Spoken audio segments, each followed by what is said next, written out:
திருமாவளவன் கூட இப்போ கூட திருப்பதிக்கு முந்தானத்துக்கு போயிட்டு வந்து இந்த பரிவட்டெல்லாம் கட்டிட்டு திருப்பதி சாமி கும்பிட்டார். ஃபோன் பண்ணி கேட்கணும்னு நினச்சேன் அவர்கிட்ட. ஏங்க இந்த இந்து கோயிலெல்லாம், இந்து கோயில் என்றால் ஆபாசமாக பொம்மை இருக்குமே, அதுதான் இந்து கோயில்னு சொன்னீங்களே, திருப்பதியும் ஒரு இந்து கோயில் தானே, நீங்கள் எதற்காக அங்கே சென்றீர்கள்? ஆபாசமாக இருக்கிற பொம்மைகளை பார்ப்பதற்காக சென்றீர்களா திருமாவர்களே, அண்ணன் திருமாவர்களே அப்படின்னு கேட்கணும்னு எனக்கு ஆசை. சரி, இது மூலமாக கேட்டுடுவோம்.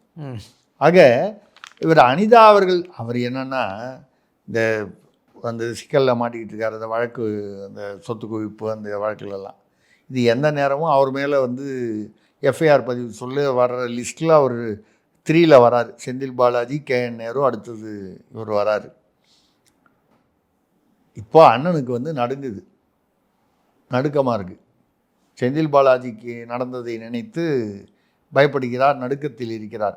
இப்போ கொஞ்சம் கட்சியில் தான் ரொம்ப வீரியமாக இருக்கிறதா காமிச்சா கட்சி தலைமையை காப்பாற்றுவாங்க.